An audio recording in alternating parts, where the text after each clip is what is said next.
Now I'm going to read you a chapter, the first chapter from Edward Marston's book. Now, Time Out said this about this book. Praise for Edward Marston. A grand romp very much in the tradition of Holmes and Watson, packed with characters Dickens would have been proud of. Wonderful. So the one I'm going to read to you today is Shadow of the Hangman. Now, I love this title. So, I just think it's an incredible title. And it's my favourite title of all his books, actually. Shadow of the Hangman. Just never thought of a hangman having a shadow or thinking about it. So I think it's awesome and it's intriguing. So without further ado, and I'm a big Holmes and Watson fan, and of course, packed with characters Dickens would have been proud of.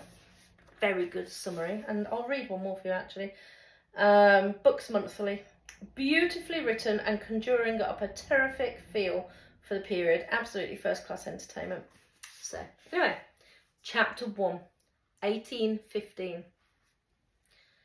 Ned Greet was a short, slight, wiry man with long, straggly hair and the face of a startled rabbit.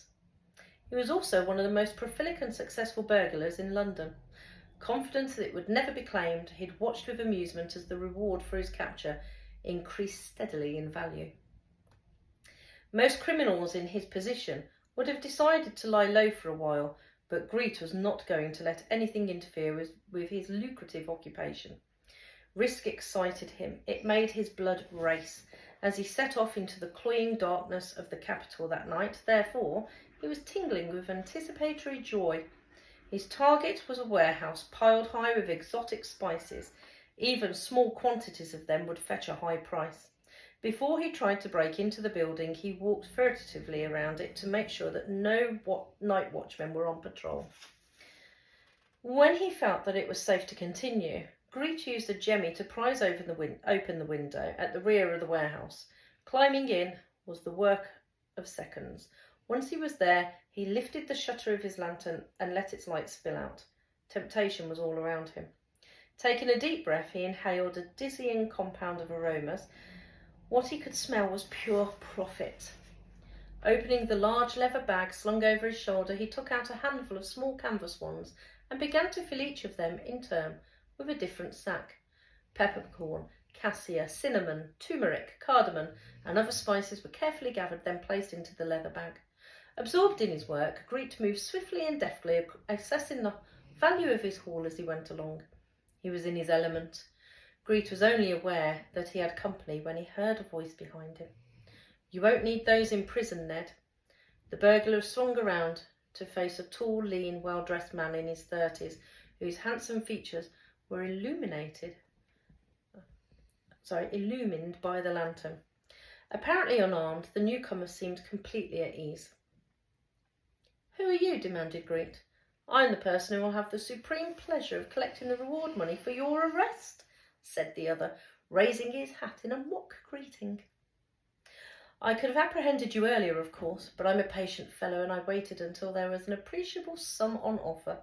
Your career as a thief is decisively over, I'm afraid. You were too greedy, Ned, and that brought you to my attention." Greet was shocked. "You've been following me? Let's just say that I've been keeping a friendly eye on you. But I always cover my tracks. Watching you doing it has been a rare entertainment." Greet was cornered. He was shaken by the news that his escapades had been under scrutiny by someone else. He peered intently at the man. The stranger looked bigger and stronger than him, so Greet judged that he would come off worse in a fight. Instead, therefore, he snatched the dagger from his belt and lunged. But the man was far too quick for him, shooting out a hand and squeezing Greet's wrist so hard that he let out a cry of pain and dropped the weapon on the floor. The man kicked it out of reach. Releasing his hold, he clicked his tongue disapprovingly. "That was ill-advised, Ned. Try anything like that again," he warned, "and I'll be obliged to kill you, albeit with regret." Cowering before him and rubbing his wrist, Greet changed tack. "There's enough here for both of us, sir," he said with an obsequious grin. "You can take your pick. I'll help you fill the bags. Choose wisely and we can both get away with a small fortune. Spices are rich pickings," he added with a gesture that took in the whole warehouse. I know where to get the very best price for them. That's of no consequence, said the man. Don't you like money? Why, yes, I love it as much as anyone. But what I'd like even more is the satisfaction of seeing you behind bars in Newgate. You'll enjoy different odours there, I warrant, some of the most pungent engendered by our own miserable body. Greet was indignant. I don't belong in prison. Then you shouldn't have taken up thievery. I've a wife and family to support. They must look elsewhere for sustenance. Look, said the other, panic setting in. I'll strike a bargain with you, sir. I'll steal nothing. I'll leave it all for you. That's uncommonly generous of you, said the man, laughing, but I spy a problem. These spices are not yours to give away so freely. Morally and legally, they belong to someone else. They're yours for the taking. The same is equally true of you. No, no, said Greet, holding up both palms as his companion took a step towards him. Consider this, sir. I can see by your appearance that you have an excellent tailor. Seize the spoils on offer here, and you can buy a dozen new suits from him in the latest fashion. I have apparel enough to content me. Greet was dismayed. Is there nothing that will tempt you? I seek only your arrest. Then we must part as enemies. The burglar was like lightning this time. Thrusting a hand into an open sack, he grabbed a fistful of pepper and threw it straight into the man's eyes, blinding him momentarily.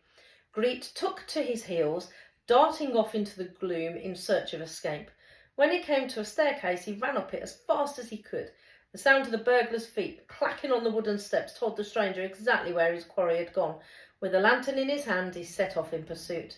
Finding the staircase, he began to ascend it, but he got only halfway up before he had a glimpse of a blurred figure ahead of him. Greet had a sack of flour over his shoulder, and he hurled it directly at the man, catching him in the chest, knocking the lantern from his grasp, and sending him tumbling backwards down the steps. Having disabled his attacker, Greet elected to cut his losses and get out of the warehouse altogether. He blundered along the upper floor. When he reached the door through which goods were winched up from below, he flung it wide open and jumped into the darkness, landing with cat-like ease on the ground below. To his utter amazement, he heard a metallic click as the shutter of a lantern was lifted and a pool of light was created.